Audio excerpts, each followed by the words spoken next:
देहरादून से बड़ी खबर है। मुख्यमंत्री पुष्कर सिंह धामी ने वीडियो कॉन्फ्रेंसिंग के जरिए उत्तराखंड में राजस्व लोक अदालत का शुभारंभ किया है। उन्होंने कहा कि आम लोगों को आसान, सस्ता और समयबद्ध इंसाफ देना सरकार की सबसे बड़ी प्राथमिकता है।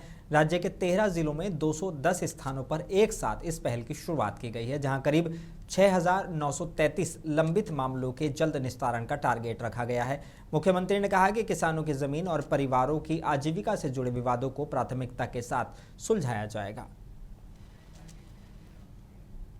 रामनगर से बड़ी खबर है। कॉर्बेट टाइगर रिजर्व में जिप्सियों के प्रवेश को लेकर हलचल तेज हो गई है। प्रशासन ने 1 अप्रैल को नई स्थायी परमिट धारकों के लिए लॉटरी सिस्टम से चयन का फैसला किया है। सीटों से ज्यादा आवेदन आने के चलते अब सभी की नज़र इस प्रक्रिया पर टिकी हुई है। हाईकोर्ट के फैसले के बाद 93 जिप्सियों को लॉटरी के जरिए एंट्री दी जाएगी, जबकि नए परमिट धारकों ने भेदभाव का आरोप लगाते हुए फिर कोर्ट जाने की चेतावनी दी है। देखिए, हमारे जो टोटल अभी रजिस्ट्रेशन होने हैं उसमें जो हमारे वैलिड पाए गए हैं, सारी ओपन कैटेगरी ईडीसी, वो हमने सारे इन कर लिए हैं जो वैलिड था। अब उसके बाद भी जो हमारे आवेदन आए हैं वो ज़्यादा आए हैं जितनी हमारे पास सीमा थी। तो अभी हमारे पास ओपन कैटेगरी में 43 सीट्स के अगेंस्ट 64 जो आवेदन है उनके अगेंस्ट लॉटरी हमें करनी पड़ेगी 43 सीट्स के लिए। और ईडीसी की बात करें तो ईडीसी में ऐसे 66 जो हैं रजिस्ट्रेशन आए हैं और उसमें 50 सीट्स के अगेंस्ट 66 लोगों की लॉटरी होगी। नहीं, वो लोग इसी उसमें आए थे कि ईडीसी के अंदर भी एक जैसे ओपन कैटेगरी में हमारा वो होता है कि 5 साल वालों को एक प्रायोरिटी दी जाती है, 8 साल वालों को दी जाती है, उसी तरीके से ईडीसी में भी किया जाए। बट हमारा जो भी गाइडलाइंस हैं उसमें ईडीसी के अंदर कोई कैटेगराइजेशन नहीं है।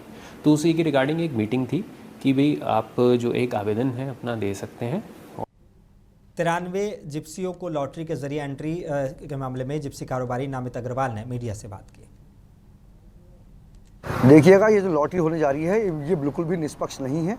इससे पहले भी जो लोग हाईकोर्ट गए थे वहाँ से एक निर्णय आया था, माननीय उच्च न्यायालय का ये आदेश आया था कि लॉटरी जो हो वो सब में हो और निष्पक्ष तरीके से हो, ना कि उसमें कोई कैटेगरी बनाई जाए। अब इन्होंने क्या किया है कि इसमें कैटेगरी में आ दिया। 8 साल से पुराने लोगों को इन्होंने वरीयता दे दी है और 5 साल से पुराने लोगों को इन्होंने वरीयता दे दी है। यानी कि नए परमिट धारकों को, मंत्री जी का एक लेटर था जिसको कि हमने हाई कोर्ट में चैलेंज किया और उस लेटर को निरस्त किया गया है।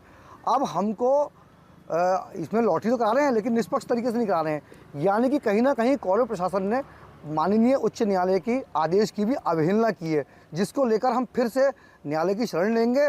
और ये जिनको फ़ायदा पहुंचाने के लिए ये काम कर रहे हैं, या तो उन गाड़ियों को ये सरकारी दामाद बना लें। और आजमगढ़ से बड़ी खबर है। समाजवादी पार्टी के वरिष्ठ नेता शाह आलम उर्फ गुड्डू जमाली ने 7 दिवसीय जन सुनवाई के दौरान आम लोगों की समस्याएं सुनी और ज़रूरतमंदों की मदद की है। इस दौरान गरीब कन्याओं, असहाय परिवारों और ज़रूरतमंद लोगों को करीब 4,45,500 रुपये की आर्थिक सहायता चेक के जरिए प्रदान की गई है।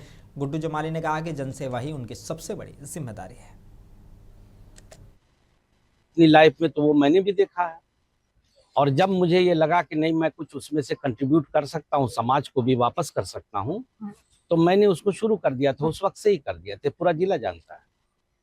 और इसमें मैं कभी ये नहीं देखता कि मुझे, अब यहाँ जिले के बाहर से लोग आते हैं, गाजीपुर से, बनारस से, कोई इधर से आ जाता है जो मेरे जिले से लेना देना नहीं है, कहीं से भी आ जाते हैं, तो मैं कभी उसका नाम नहीं पूछता, धर्म नहीं पूछता, जाति नहीं पूछता।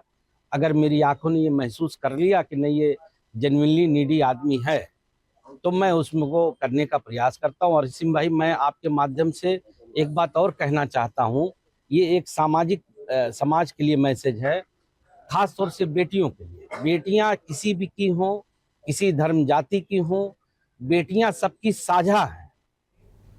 आजमगढ़ से बड़ी खबर है। मिशन शक्ति फेज 5.0 के तहत महिला पुलिस बाइक रैली का भव्य आयोजन किया गया है। क्षेत्राधिकारी सदर आस्था जायसवाल ने पुलिस लाइन से रैली को हरी झंडी दिखाकर रवाना किया। रैली शहर के प्रमुख चौराहों से गुजरी और नारी सुरक्षा हेल्पलाइन नंबरों और साइबर सेफ्टी को लेकर जागरूकता का संदेश दिया। साथ ही एंटी रोमियो अभियान और जन जागरूकता कार्यक्रमों को और तेज करने पर जोर दिया गया। मिशन शक्ति फेज 5 के तहत द्वितीय चरण के उस पे शुरुआत पे ये रैली का आयोजन किया गया है। पुलिस रैली किया। और ये बाइक रैली निकाली गई है ताकि हम जागरूक कर सके लोगों को, वो ज्यादा से ज्यादा महिलाएं जो हैं वो जान सके कि उनके राइट्स क्या हैं, हेल्पलाइन नंबर्स क्या हैं, उसके बारे में वो जान सके। और अगर उनको कोई परेशानी या कोई चीजें होती हैं तो वो बेझिझक और बिना किसी डर के अपनी बात पुलिस के समक्ष रख सके। मैम कहाँ से कहाँ तक ये रैली निकाली गई? हाँ, ये रैली आज पुलिस लाइन आजमगढ़ से निकाली गई है और ये अग्रसेन चौराहा होते हुए और रैदोपुर तिराहा होते हुए फिर ये वापस पुलिस लाइन ही आएगी। झांसी से बड़ी खबर है। बुंदेलखंड विकलांग विकास समिति की बैठक में सांसद नारायण दास अहिरवार की दिव्यांगजनों के हित में पहल को सराहा गया है। सांसद ने लोकसभा में पेंशन को 1,000 रुपये से बढ़ाकर 5,000 रुपये करने, बेहतर शिक्षा और रोजगार के अवसर बढ़ाने की मांग उठाई। समिति ने इसे दिव्यांगजन समाज के अधिकार और सम्मान की दिशा में बड़ा कदम बताते हुए सरकार से जल्द सकारात्मक फैसले लेने की उम्मीद जताई है। हमारे सारे दिव्यांगों की टीम पिछले कई महीनों से आवाज उठा रही थी कि दिव्यांगों की पेंशन 1,000 बहुत कम है, उसको बढ़ाकर 5,000 किया जाए। और बिजली का बिल दिव्यांग कहाँ से भरेगा, तो कम से कम उसको 50% की छूट दी जाए। और गैस की इतनी किल्लत हो रही है, दिव्यांग कहाँ से लेगा, तो उसको गैस उसके घर पे मुहैया कराई जाए। और दिव्यांगों की जितने भी स्कूल हैं, गैर स्कूल हैं, उन सबको फ्री एजुकेशन की व्यवस्था की जाए, जो कि हमने पिछले बार कई प्रशासन से कहा, कई सांसद विधायकों से कहा, लेकिन हमें माननीय सांसद नारायण दास अहिरवार जालौन सांसद मिले। उन्होंने कहा, हमारी बातें सुनी दिव्यांगों की, और सुन के उनका हृदय जो है पसीजा।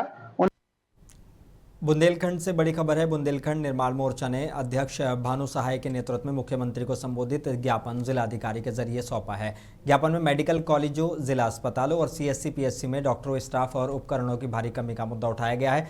खासतौर पर महारानी लक्ष्मीबाई मेडिकल कॉलेज में डॉक्टरों के कई पद खाली होने पर चिंता जताई गई। मोर्चों ने चेतावनी दी है कि जल्द भर्ती नहीं हुई तो बड़ा आंदोलन किया जाएगा।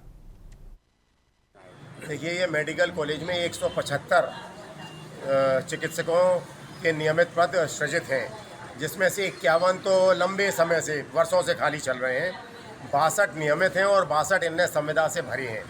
जो 62 नियमित हैं उनमें से कई वीआरएस ले रहे हैं और कई ऐसे हैं जिनका कार्यकाल ख़त्म हो रहा है। कई इसमें छुट्टी में चले जाते हैं, कई आते नहीं हैं। तो कुल मिला के 80 ऐसे चिकित्सक हैं जो हमारा ट्रीटमेंट कर रहे हैं। मुख्यमंत्री हर मंच से कहते हैं कि यूपी में सब चंगा है और बुंदेलखंड में विकास की गंगा है, आखिर में क्यों छल कर रहे हो हमारे साथ। जो 62 संविदा वाले थे, हमारे जो आदरणीय प्रधानाचार्य आए हैं, भगवान जाने उनकी कौन सी सनक थी या क्या था, उन्होंने उनका रिन्यूअल भी बंद कर दिया। अब उसमें से 50% आने को तैयार नहीं है। कुल मिला के एक षड्यंत्र चल रहा है कि जो हम बुंदेलखंडी हैं, हम अपनी मौत ना मरें, हम अकाल मौत के शिकार हो जाएं।